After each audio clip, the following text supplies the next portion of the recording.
Casting now on Zoom. Hey, friends. And our attendees will start coming on in. Yeah. Woo.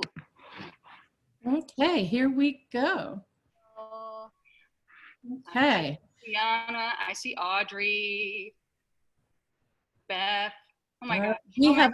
We have an awesome crowd tonight. We have Charlie, Guy. Woo. Hey, guys. 270 people registered. Oh, coming out for you, Alex. Mm-hmm. Oh boy. Mm-hmm. Hello. We're just gonna let say something important. people come in. David Weatherspoon. That's such a good last name. It is. Guy Wick again. I have to look up the history of Weatherspoon. I'm kind of a name-ophile. Sylvie. Hey. There's Karen Anglin. We know her. Hi, Karen. All right. There's Kristen Broadwell. We've traded some emails.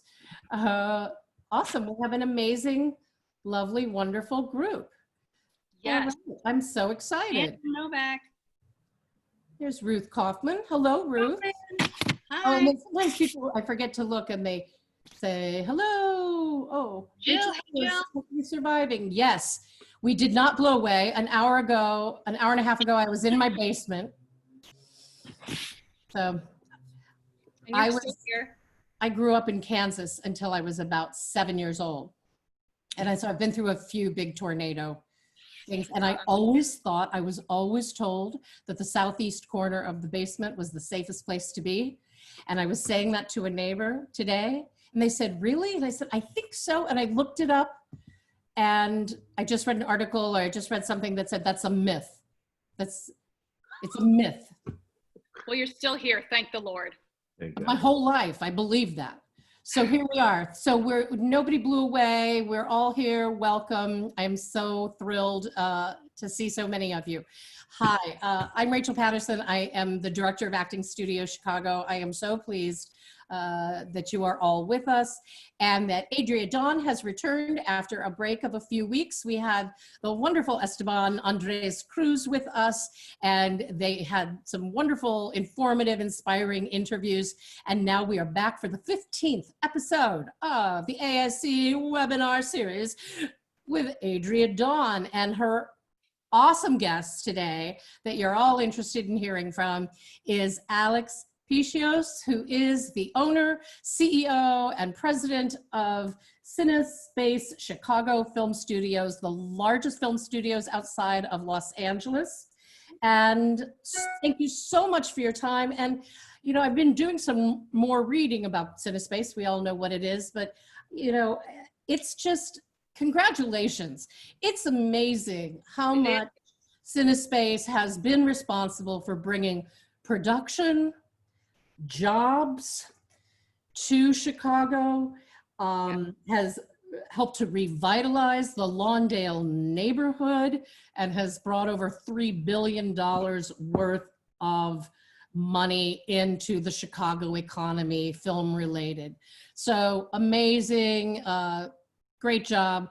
And I'm just delighted to listen to this conversation. So thank you all. And next week, very quickly, Adria will be here with Rachel Flesher and Tonya Sima, who are two amazing intimacy coordinators, intimacy choreographers. And they will be talking about what they do, how they help actors, and answer some questions about what that means during COVID. So that's gonna be great. So thank you all. See you next week from me. All right. Thank you, Alex. Thank you, Adria. Thank you, Rachel. Hey, everybody. I am really happy to be back for Jammy Jam episode 15, Face to Face with Cinespace. See how I rhymed? I like that. Anyway, I'm excited to interview you, Alex. You're one of the busiest people in Chicago, I have a feeling. Again, Rachel said, president and CEO of Cinespace. Tonight, we're going to talk about the effects COVID-19 has had on our industry. We're going to learn a little bit about Alex and hear what he does at Cinespace, what plans for reopening might look like, safety guidelines, and the future of Chicago's biggest studios. Thanks again for joining us. Thanks for having me. So a little bit about Alex. He's born and raised in Chicago. He graduated from Northwestern Illinois University. He's a family man. He has four kids and a wife. A little history on Cinespace. In 2011, Alex and his uncle, Nicholas Mercopoulos, bought the former Ryerson Steel Corporation and Manufacturing Complex, turning it into 32 fully functioning sound stages on the main campus. And then I think you made 3 additional brand new stages in 2019, and it's still growing, correct? Correct. We bought another building in South Lawndale, about 7 minutes away from the studio, another old steel mill. And we repurposed the building now into its full sound stages. Awesome. So I want to pull up the website for Cinespace, you guys. And I know, we actors that are out there watching, we know Claire Simon is there, Claire Simon Casting, but look at this list of production houses, you guys. There's like an animation company, rental companies. Let me just pull it up here in a second. We have Lagunitas Brewing Company. I mean, there's just so many different places that this monster studio houses. Hold on one second here. Okay, yeah. So see all these on the lot businesses, you guys? It's not just going there to film. I mean, so much is happening at this place. I also just wanted to play this clip for you guys really quick. It's short, but it's just a little tease of Cinespace's badassery, okay?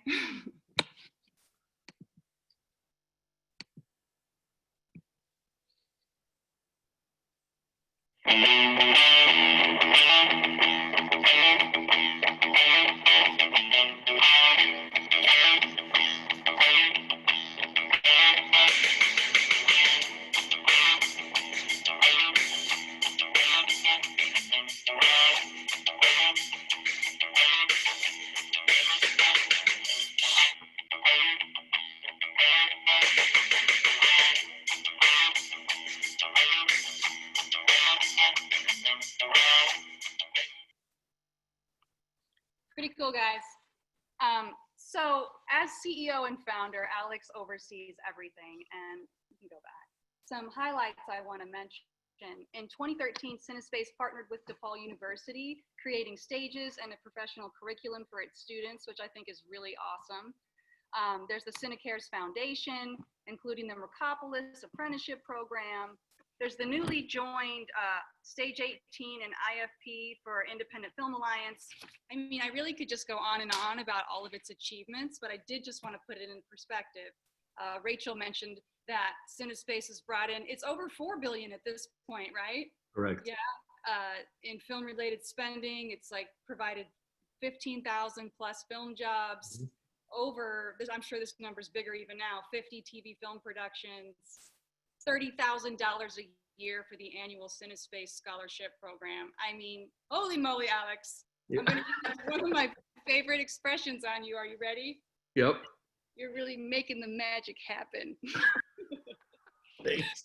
Yeah. So, okay, we're going to just, I know everybody's got COVID on the brain and all that, but let's just rewind a little bit, friends. And I just want to talk about your career for a second. I think we all, at least I want to know, how do you get to, oh yeah, and I'm founder and CEO of Cinespace. Yeah, well, it's, it's my how I got here is almost like a movie, born and raised in Chicago, grew up in the Northwest Side, Norwood Park area. My parents were immigrants from Greece. My dad actually ended up going to school here and becoming a Chicago public school special education teacher. And my mother was a stay-at-home mom. We grew up in a 3-flat apartment building with grandpa and grandma in the middle and uncle and aunt on the bottom. And we lived upstairs, myself and my 2 brothers, who are also in the business with me. It was crazy. I went to school and ended up going to high school at Maine East, then college. And then after college, I was going to be a special education teacher. And my mom, that was really what I was going to do. But my mom, as I graduate and I'm doing student teaching at my alma mater, Maine East High School, my mom's brother was in the outerwear business. So he opens up a leather coat store on Michigan Avenue. And he calls me up and he says, hey, he had a store in Indianapolis. And he was above Cole Haan Shoes next door to Nike Town. He was called Elan, E-L-A-N.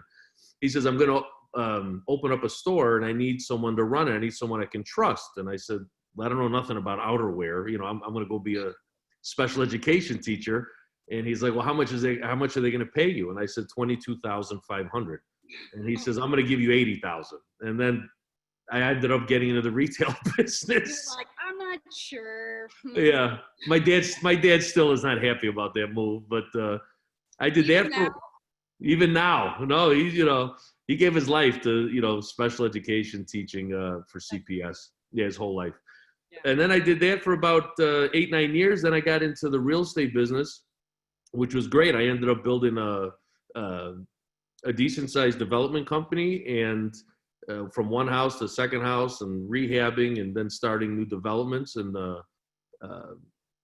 then 2007 hit, which was a debacle, and the real estate market crashed.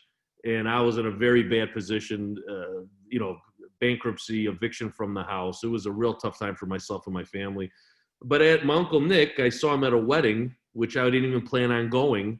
And he owns Cinespace in Toronto. And he says, I think you should do something in Chicago. I'll help you. So he was my angel, really. So we ended up, slowly buying Ryerson into 4 different closings. We started with the one building, which is now most people know as the Center Studios building.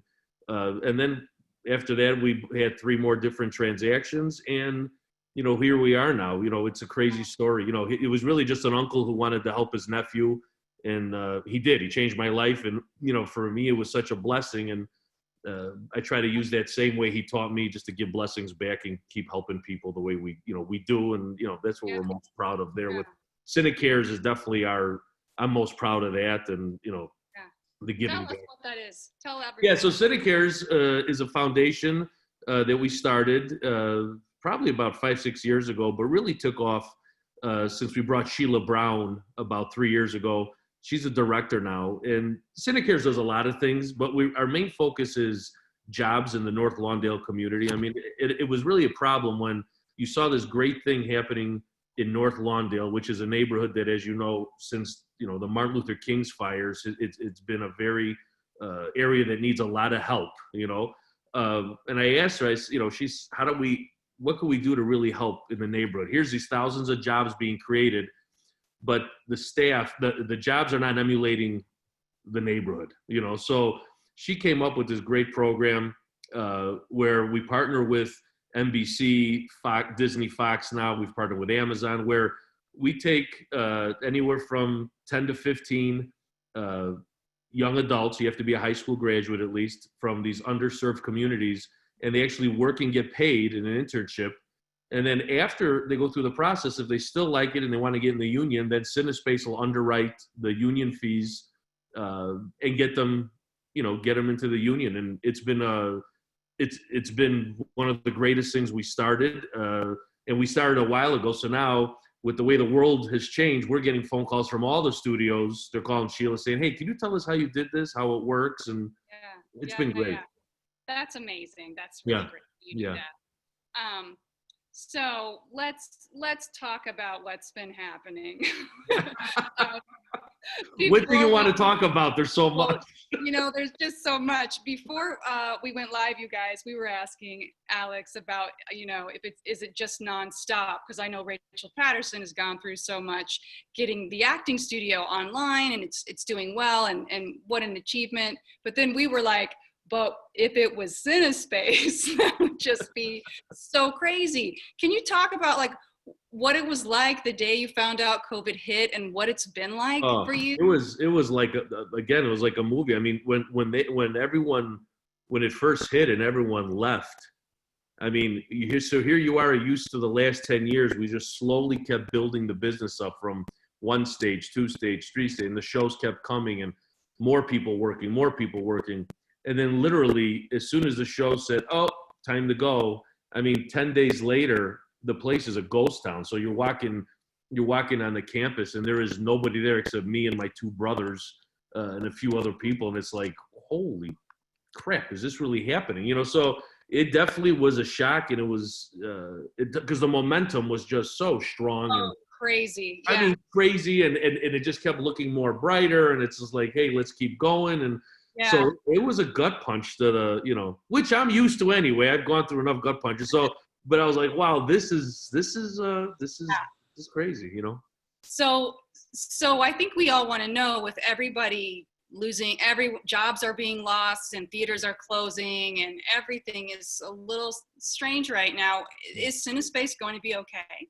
Yeah. Oh, we'll be fine. Are you kidding? Here, this is a bump in the road. I mean, we're full throttle ahead. I mean, the good news, and I want everyone to know that the phones, even during all this time, the studios from all over have been calling to wanting to know about space. So, I mean, Chicago is on the map. I mean, there's no slowdown here at all. I mean, That's great. Empire, as we know, got canceled, and they just started actually this week, kind of taking down the sets. But Disney Fox they didn't want to release any of the stages. They're like, no, we want them because we're going to put 2 more shows in there. So, yeah, I mean, Fargo, which is another one that they're trying to come back. Are they back? Yeah. So Fargo now that, they opened up offices. They have their testing center there. They really are kind of like, they're the first ones in to kind of see how this works out. And they've been doing a great job. They don't start filming, I believe, for another 10 days or so, maybe 2 weeks. But they're definitely in the stages. They're, building the sets back up. They're, again, very slow and careful, but they're doing it, and they're doing a great job. That's great to hear, Alex. Yeah. I was reading an article from Real Chicago, and you had said Chicago PD fire. Well, this is what we are 100% prepared and thrilled that our One Chicago teams are returning to production. Is it still looking like September for One Chicago? Yeah, I think, yeah. So, I mean, all the One Chicago shows have at least opened up their offices. The great thing is that they all have their COVID specialists now. I mean, every show has their own specialist, and they are on their game like you wouldn't believe it. They're taking this thing so serious. And I mean, so far Fargo and One Chicago is the examples. I mean, not only is there COVID specialists, but I mean, for example, the desks in the offices now, they've built plexiglass around every desk. I mean, the hand sanitizers are everywhere. The markings are everywhere. And the masks are, the one rule I could tell you from these studios, I've been on a lot of calls, there is no second chance. If you're caught without a mask, you're gone. I mean, they're now, it doesn't matter what level you're at on the totem pole, they're taking it real serious, which is great, and they should. That's great. So, okay, I know that everybody's come out with some type of document about COVID testing. We have from the city of Chicago, we've got the state of Illinois, we've got the Safe Way Forward, everybody out there, which is that huge 37-page joint document from SAG-AFTRA, the DGA, IATSE, and Teamsters about COVID. And then Cinespace has its own set of guidelines too. Let me just pull those up right now. Just so we can see as we kind of talk about everything. Let me see, there it is, yeah. So Cinespace came out with this, and it's mainly, talking about elevators and cleaners, what kind of cleaners to use, and how you'll handle all the handles, and just cleaning, a lot of cleaning. Yeah, so cleaning is really, I mean, that's the one thing, when we sat with the studios said, Alex, obviously the common areas are your biggest, you got to take care of the common areas more than ever now. So, every bathroom in every building now actually has 2 people to it, where let's say before they go once an hour and sign in to clean. Well, now it's pretty much every 10 minutes. I mean, oh my gosh, they stay right there. And before, say you mopped every night, well, now you're mopping every 2-3 hours the hallways. You're spraying the outside handles that are in the hallways, elevators. We have a security guard there mans it now. No more than 2 people in an elevator. Yeah. It's and you can't even. The one thing that's not even on there that we've changed right now. If you come up to Cinespace, you have to have your temperature checked before you even get into the campus now. That's great. Yeah. So I just wanted to show you guys that really quick too. And so there's all this talk too about zoning and how zoning works on sets. Is that like per production, or are you in charge of? Yeah. So per production right now, there's one company that we use called Serve Pro. Well, we pick them because they're a huge company that specializes in, big buildings. And so it's up to obviously the productions, but the productions are going to be shooting these stages all the time, cleaning the offices all the time. I mean, the amount of money and time that the studios are spending on this thing is it's impressed me because they're on their game. It's really about the safety, because I think they know that if this doesn't go, then, I mean, we're probably not going to be back for who knows? We don't even know when. I mean, it could be mid 2021, So that seems to be a big thing. They'll enforce zoning, and you guys, zoning is different areas allow certain people at different times depending on what their roles are.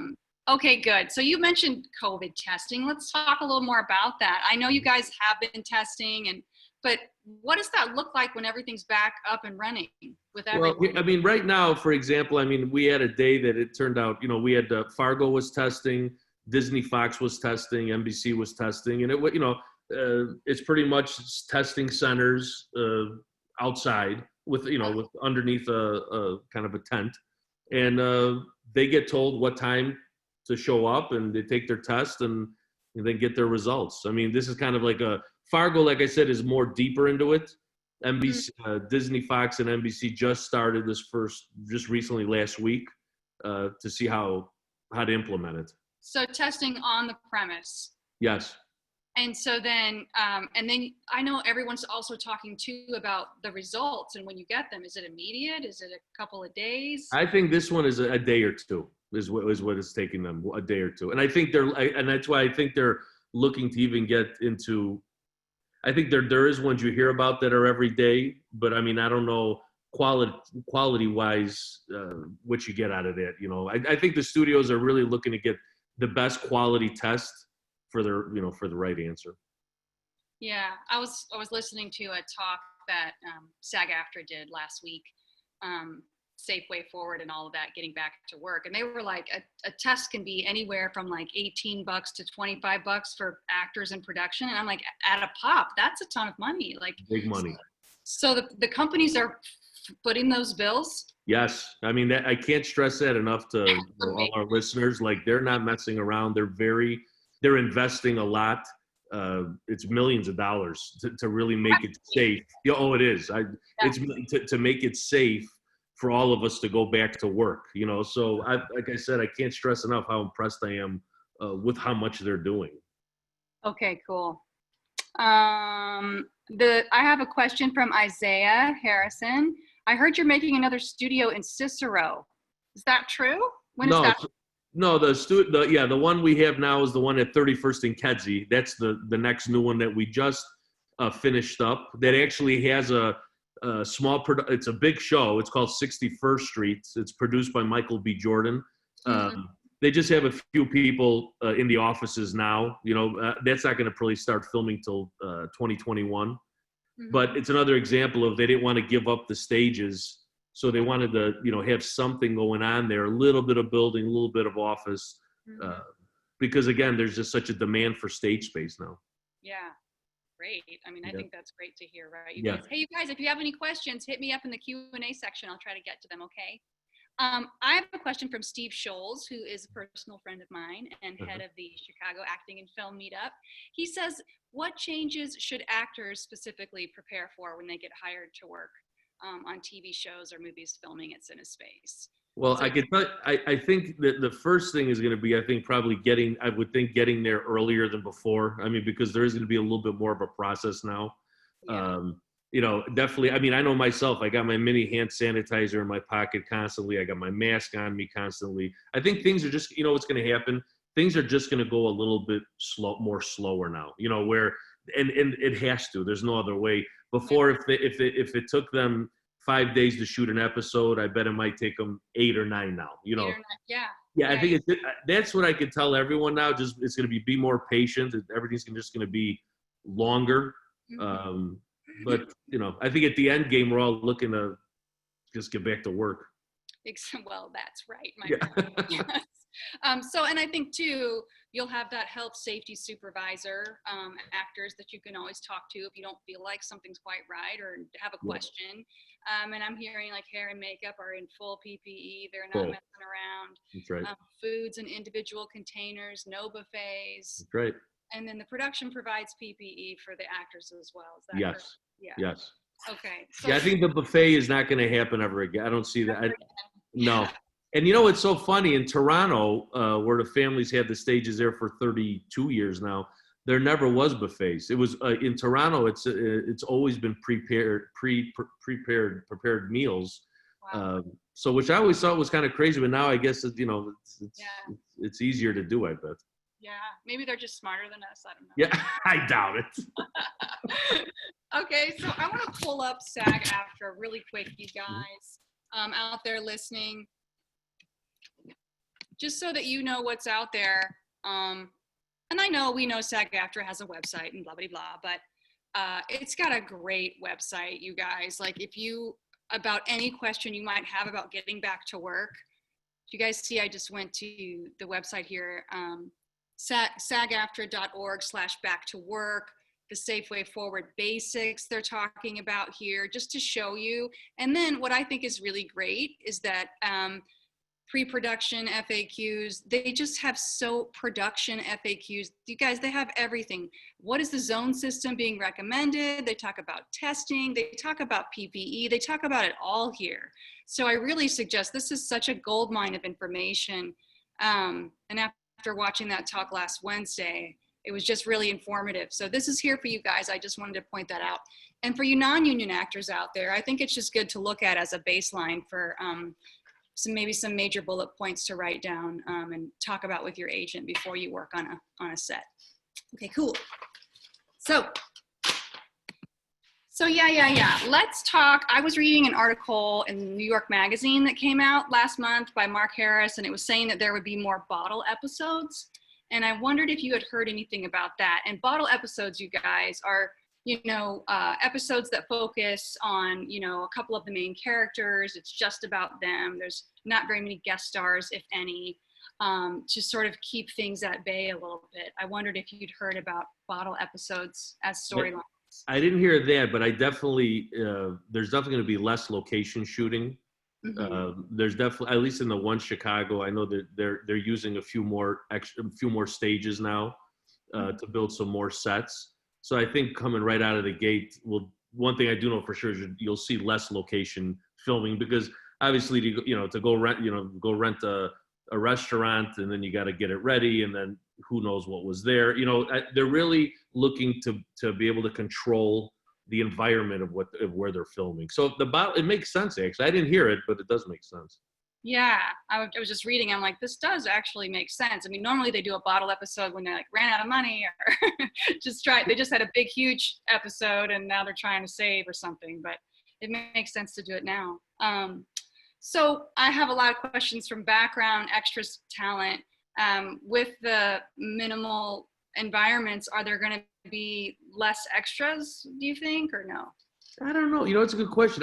I would think in the beginning there might be a little bit. I think this whole process is such a new. No, obviously none of us have gone through it, right? So including the studios. So I would think that maybe the studios told the writers, hey, you know what?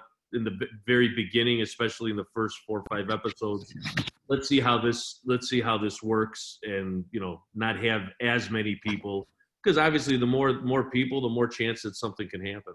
Yeah. That's my gut feeling. Okay, let me see. Hi, Alex. Yeah, it's on the website. I'll get you that, Duke. Hold on a second. Do you, this is a question from Keith Kelly. Do you think Simon Casting will have in-person auditions once the Chicago shows start up again, or will they be auditioning with self-tapes? Do you have any knowledge? I think they'll still be coming in there. I really do. I think it's going to, obviously I don't think it's going to be the way it was, where all of a sudden you walk in there and there's 50 people sitting on those couches waiting to get in. I think it's probably going to be more, someone's at 9 o'clock, someone's at 9:05, someone's at 9:10, someone's at 9:15. You know, I think it's definitely going to be more scheduled where, again, there's just not as much congregation of people. Mm-hmm. Okay, so let's see. The quarantine has given more actors opportunities. This is from Isaiah. In voice acting, have you ever thought about making a studio involved in audio? No, well, you know what? We have the closest thing we have is Periscope, which is a post-production company that's on the lot, and they're the ones that actually were, when the singers for Empire would come on, Mariah Carey or Snoop Dogg, they'd go in there and actually do their recordings. But I never, you know, that's a good idea. That's not a bad idea to have just a specific area just set up for that. Okay, awesome. Good suggestion. Yeah. Okay, this is Maga Perez. Hey, Maga. According to Mayor Lightfoot, there are several production companies from California that are moving to Chicago. Any examples?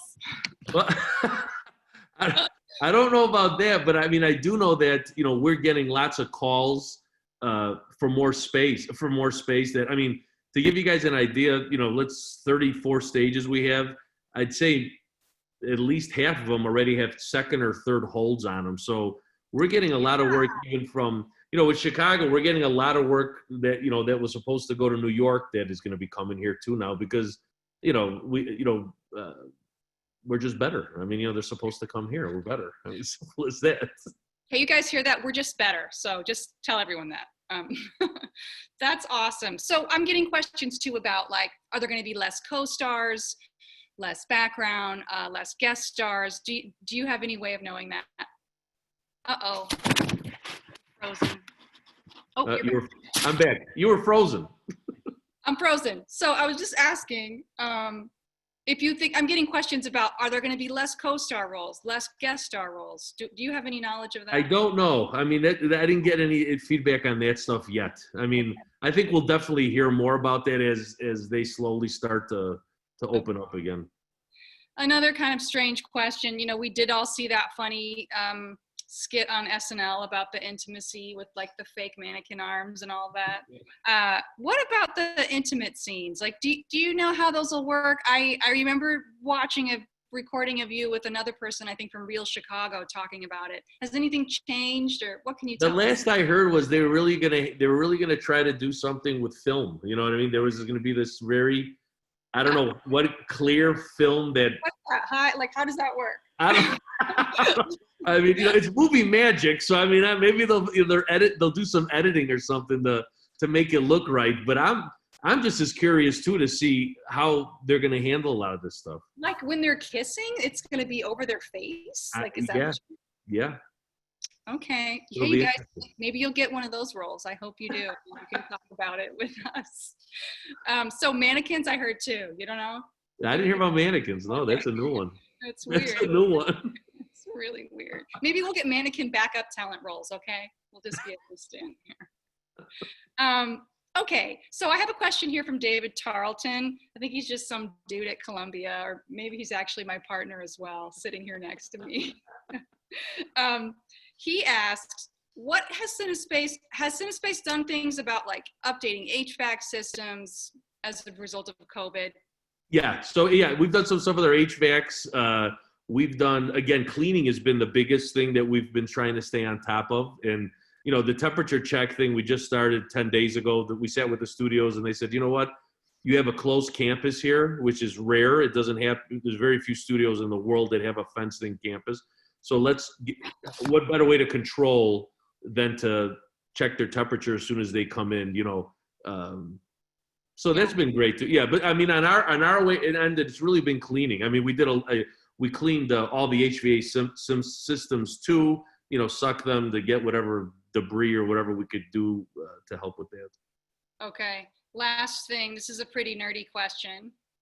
He says, did you do the MERV rating on the filters?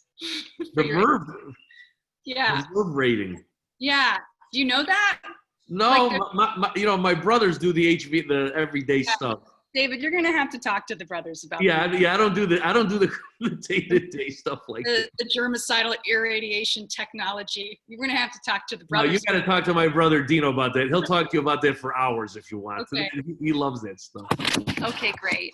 Let me go see some questions here. Yeah. Harold Dennis. Hey, Harold.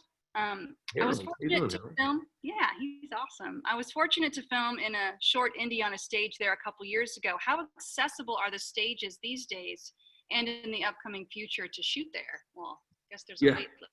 Yeah, now. right. I mean, right now the good news is we're packed. I mean, even though nothing's been going on, the shows that were there are still there. So I mean, for example, even Fargo, which has 2 episodes left to film. I can't give the name of it yet, but there's a huge show that's coming in right after Fargo. It's all I could say is a superhero involved. That they're gonna be filming right after.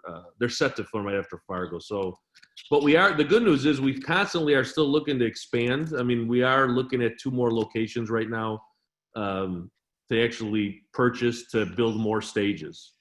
So we're still looking to expand. Okay. Yeah, James, we sort of talked about the ventilation. Okay. Oh, this is a great question from Lisa. What has been your biggest joy from creating Cinespace Chicago? You know what I tell you, it's really been creating the jobs. I mean, that's been to be in that place, and it's so hard to remember. I remember it, but I mean, it's such a huge facility, and when it was just me and my Uncle Nick walking around that place, saying, "Hey, this is what we're gonna do. This is what we're gonna do," and to see this all kind of come together, and to know there's so much more to do. I mean, we have a lot more to do.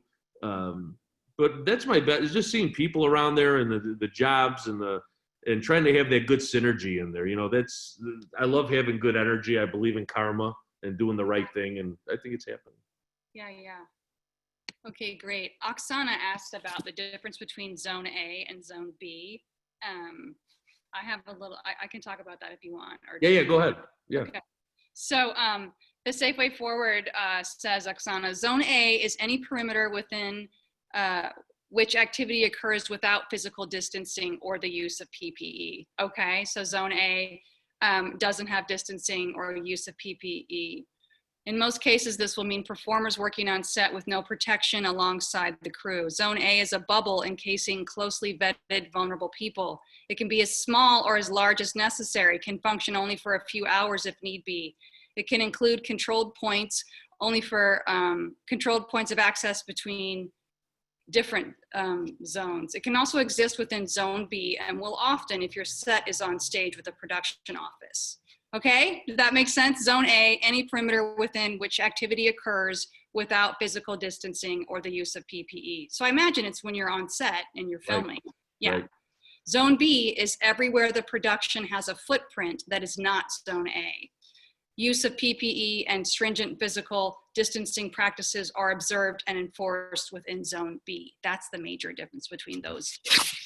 Hope that helps. So I'm curious, Alex, about your job, like your day to day. Like, walk me through a day of what you do. Well, the main thing is obviously walk around the campus 2-3 times a day, just to see what's going on.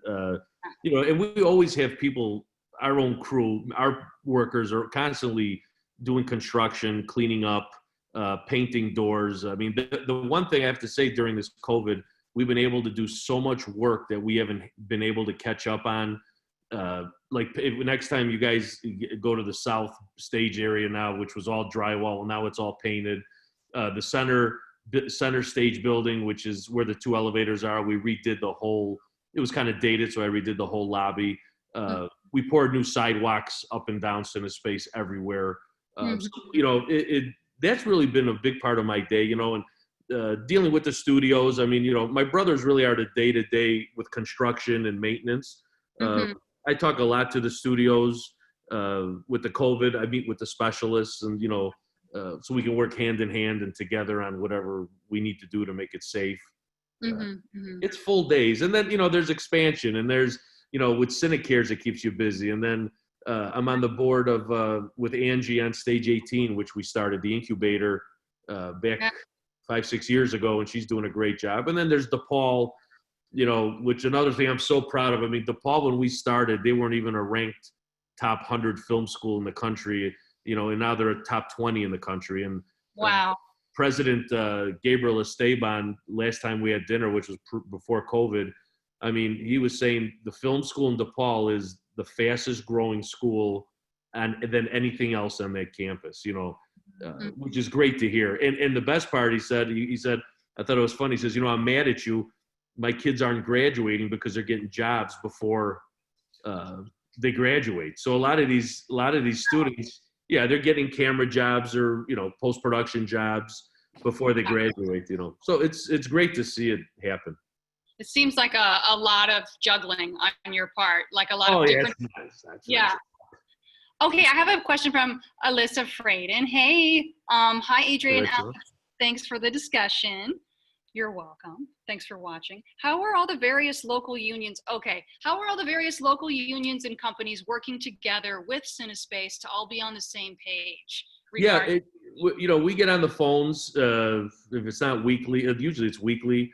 And we're constantly emailing each other about, again, what are you guys doing?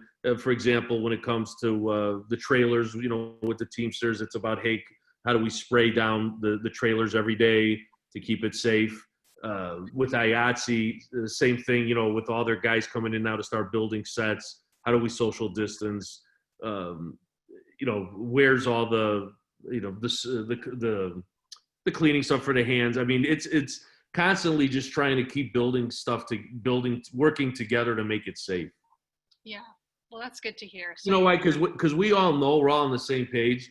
If it goes wrong, it's done. You know what I mean? They're not. It done meaning who knows when they're going to come back. So that's why we're all trying so hard to make sure it works this time. Yeah.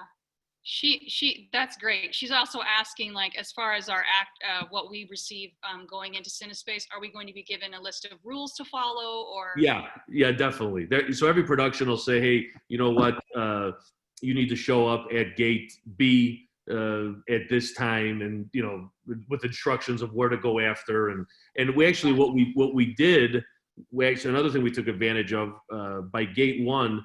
We actually built a community center, kind of where people can go in now and it's a good large space where it's going to be where you'll be able to walk on the campus, check in there with security, and then get onto the campus. And I think they're going to use it more as a place where actors and extras can start there before they get access if they don't have a car. Okay, yeah, that was a question from Rachel Lewis then. For background actors, how's Transpo going to work from the 16th Western parking lot, or will we be walking to Holding? That kind of goes along with that. Right, exactly. I think what they're gonna try, what I believe, again, I haven't seen it yet because I think they're still trying to figure it out, but they're gonna want to definitely get you where they know it's gonna be so much more regimen now to be at this gate at this time, and then this is where you need to be once you get in. Mm-hmm. Okay, great. Wow. I'm not sure I don't know if Alex would know this. Where does someone apply to be a background actor in Fargo? I think that would be through. Yeah, that would be the extras casting for Fargo. Yeah. Yeah. Oh, Jennifer wants to know about COVID. When people come in for their test appointments, so I think you said it was a couple of days, I can't remember. Do they work that day, or do they go home and wait for the results? Yeah, so how it starts is before they ever started, they did the test, they got the green light, and now they get tested every day. Mm-hmm, mm-hmm. Okay, here we go. Okay, great. So again, there's a lot of questions here just about numbers and all of that. And then I think, unfortunately, like, we just don't know. They're wanting to know how many people are allowed on set, and there's no real way because it's production to production, correct? Right, exactly. And I think we'll have so many more. Fargo again is kind of, is the guinea pig, right? And I mean, they haven't started filming yet, but they definitely are, like, in their office. They're much more spaced out. I think we're gonna know a lot more once Fargo starts filming. Yeah. Mm-hmm. And then and that's happening in a couple of weeks? It should be within, I think, about 10 days is when it starts. And they have 2 episodes to finish, so I'm hoping this goes out without a glitch, because I believe they air in September, the new 10 episodes. So Alex, not that I wish this on you at all, but what happens if somebody has COVID? Well, from what I understand, if somebody tests the specialist immediately grabs that, gets them, puts them in a closed off area that they're saying is kind of their spot. Like if you're, I guess, say it's one of my employees, I grab them. I have a space that we've decided where they have to come immediately. And then wherever they were at, you got to start obviously disinfecting, and then you need to find out who they were in contact with. It's, again, you have to, and then let them know that this happened. So could it shut down production potentially? I mean, I'd have to say yes. Yeah. I mean, if that person got in contact with 30, 40, 50 people. Good Lord. Yeah. And that's why I'm stressing how they're working so hard so we don't have that problem. I mean, Fargo so far has gone great without a glitch, and they've at least been in the offices at least 3 weeks ago. Mm-hmm. So you might not have anything on this, but have you heard of the term backup casting, backup talent? That No. People are. So you guys, I heard a little bit about this at CAFM, and they were saying that a couple of people have been booked on what's called backup talent, and that's been more for commercial work. But I was wondering if it was going to potentially also be for TV film shows, where you'd have that number 1A that you want for that role, but then, oh wait, here's somebody in the wings standing by in case that person gets sick. So it's going to be interesting to see if that will happen for guest stars and co-stars as well. That makes a lot of sense. I mean, I would want to cover my bases like that. Yeah. No, well, they're doing it in sports. I mean, they're expanding the rosters, just in case. Really? Oh, yeah, sure. Wow. Hold on. Yeah. Everybody wants to know. We just don't know, you guys, if we're going to hire more Chicago talent. Well, what do you think about this? Is it potential? I don't think that you'll know this about casting. Will Chicago talent have more of a priority because we're already here and nobody has to fly? I think again, that's a great common sense question. I would think yes. All right. I mean, right now, if you fly in from New York or LA, you need 14 days to sit by yourself somewhere. And I would think actually that's a great way to look at it is, yeah, you would think, let's grab someone that's here already that does not need to sit inside for 14 hours. Yeah, that's from Anna Yee. I think that's a great question. Yeah. And it makes sense. Yeah, it makes sense to me. Let's all think that, you guys. Oh yeah, they're just going to soak up all our awesome Chicago actors. We don't have to fly anywhere, and we've been holding up, and we want to get back to work. Do you guys hear that listening? Okay, let me see, just some more questions here. Oh, is there a capacity limit allowed on transportations to set and parking lots? Is there a limit? On what you mean, where the trucks are parked? Yeah, like transpo to set. Is there like a certain number of people going to be allowed? Or is it all going to just be walking to and fro? No, I think it's going to be, I think it's going to be specialized. Nothing's going to be as much as it used to be. I know it's not. I mean, that's what I'm hearing from the studios. I guess we'll see again more like when Fargo comes, but I think everything's going to be a lot more, separated and a lot less of transpo and stuff like that. Mm-hmm, mm-hmm. If needed, this is from Rachel. If needed, would you be able to create a quarantine live, live in a bubble a la Tyler Perry in Atlanta temporarily for shows filming?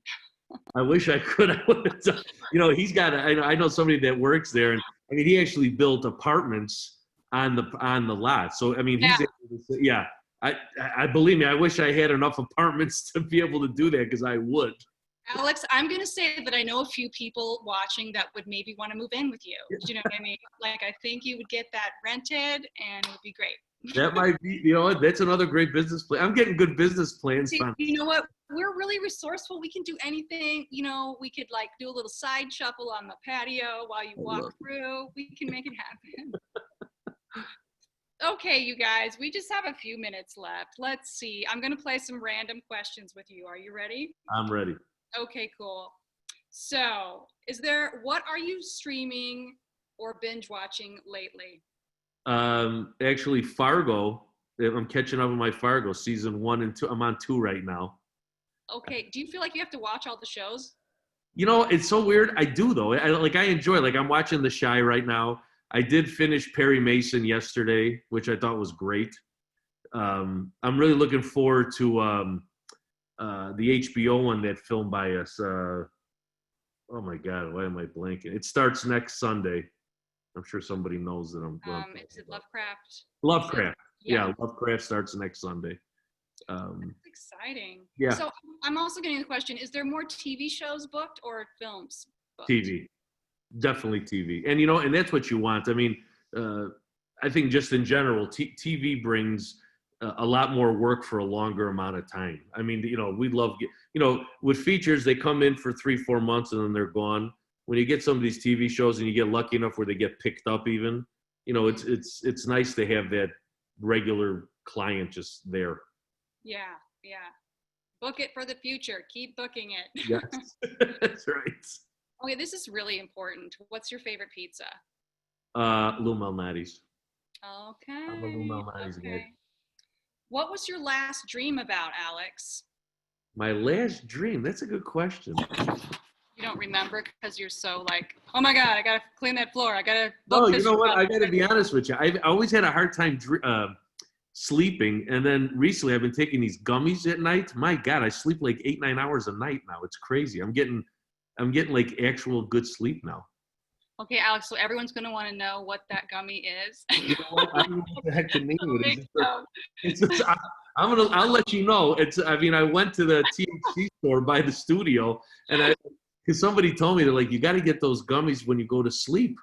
And I'm like, because I said, all right. So I went over there. I told them I have a hard time sleeping. They gave me these peach flavored gummies. I'm like, I haven't slept like this since I was 15. I'm like, this is great. Well, whatever keeps you working and happy is what we want, Alex. So do what you got to do. Okay. Any other questions? Oh yeah. How do you manage, like, the juggle is real for you, Alex. I feel you, but I only have one kid and I'm not the CEO of Cinespace. How do you handle your 4 kids and make time for your wife and do all this stuff? Oh, it's hard. No doubt about it. You know what it is? I really try to really Monday through Friday, my wife is great. Monday through Friday, it's a lot of work, you know, but Saturdays and Sundays is really my family time. You know what I mean? I don't miss the kids' extracurricular activities or when they had them. I mean, now since March they haven't. And Sundays is definitely just family time, you know, go for a ride in a car, go to the park, go for ice cream. I really try to spend as much time with them. I got 2 in high school and 2 in grammar school. Wow, that's awesome. Yeah. So Great. cool. So do you anticipate, so say, you know, September comes and One Chicago's back and Fargo's done just fine. Do you think there will be a point where you can just kind of go, or are you just like kind of holding your breath waiting to see? No, I'm holding it now, I'm going to be honest with you, but I'm telling you, and I'm a pretty good, I think things are going to be great. I mean, I think this has been a hard time for us, but I really believe once we get over this hump and I mean, hopefully, I mean, we all watch the same TV, all of us. I mean, hopefully they have this a vaccine that they keep talking about at the beginning of 2021 and all this other stuff. I mean, I think we're going to be great. And at the end of this thing, like I said, the most important thing is the calls I've been getting, guys. I mean, has been crazy. I mean, shows want to film here. They love it here. People love Chicago. I mean, the best thing that happened to us was Dick Wolf. I mean, he opened the doors to these studios. Are like, how the heck is this guy doing 3 shows? And he's doing them and they're great, right? And so when I go on my trips to LA, I usually go every year in January and meet with the studios. I mean, it's nothing but talent was great. Actors were great. Service was great. The city was great with permits. Like, because I always ask, what's the problems? Because that's the stuff I want to fix, right? We're very lucky. I mean, I mean it when I tell you, people want to shoot Chicago more than New York like crazy because of that stuff, you know, and everyone should know that. It's all great feedback, and we're all in this together, and it's you know, it's not just Cinespace, it's not just the actors, it's not just, it's the guy that drives the truck, it's the guy that gives the permits, it's everything, and it's all really gelled together, especially the last couple of years. The numbers don't lie. Our numbers from when we opened up in 2011, when it was only $25 million a year business in Illinois, to now we're doing almost $750 million. I mean, it's real, you know, and we're just going to keep going up. And my uncle, God rest his soul, we lost him 7 years ago, but he always said, Chicago is $1 billion industry. It should always be and we're getting there, and so that's our main goal and focus. And I know the way we're going, we'll be there. No doubt about it. Great. That's so positive, Alex. That's great. Well, I have one question from James. He says, is there any changes with Lagunitas that you know of? You know what? So I think they're being careful with the social distancing in the bar. I mean, I know they're still making beer. I mean, all the workers are still there. I think the bar, though, only few people are allowed in there, because I know they didn't do any outdoor seating there yet. But I mean, that's another great place. I can't wait till things get normal just to go there and drink more. Well, I know that some people are doing that now. Oh, no, don't worry. This is not water. Just. So just a last question here about the future of Cinespace. I know you just want it to keep getting bigger and bigger, but I also heard that you wanted to do public tours eventually and all of that. Yeah. So there's no doubt. So yes, I do. There's no question about it. And part of the welcoming area that I was telling you about that we opened up now, which they'll probably use as a corona virus area. The real point of it is when we did the drawings was to make it a welcoming center for tours. So, and then for example, like the show Empire, we are purchasing a couple of the sets, and we're purchasing some of Taraji's furs and his suits. So what I'm slowly doing is, as these shows that kind of have a little more impact on nationally, I'm going to keep some of these sets, some of the cool stuff, and then the idea is really take a stage or two, build these sets up, and that'll be the tourism point of it, where people can. So it would definitely have to be outside the gate. So that's why if you notice where we built our gates at Rockwell and 15th Street, you still have where Empire was filming is outside the gates. That's because there's going to be part of that building at some time, which will be strictly for the tours and like a gift shop and stuff like that. Yeah. And more jobs for more people. Oh yeah, definitely. There's a number of people who realize Lagunitas in 2019, you wouldn't imagine how many tours they gave. They gave 400,000 tours. Oh my gosh, 400,000? Yep. That's a lot. So they had to come past us in order to do that. So I thought maybe there might be something there. There's something there, Alex. Something's there. I'm gonna get it. I'm feeling it. Well, as I wrap up, I want to thank you again, Alex. Your positivity is really inspiring. You guys suck that all in. Things are happening. Fingers crossed it goes well. It's gonna go great. Yeah. I also want to mention from a Jammy Jam I had earlier about creating art in times of crisis. I had Deanna Reed Foster on, and she's also on One Chicago. Anyway, her new fundraising project is out, and she's accepting donations. Please check out her powerful web campaign, www.togetherchicago.com/I'm-tired. It's in support of Black businesses, so make sure you guys check that out. Again, a reminder, as Rachel told you, next Monday, August 17th, join me for my next Jammy Jam called Let's Get Intimate with intimacy coordinators Rachel Flesher and Tanya Sina.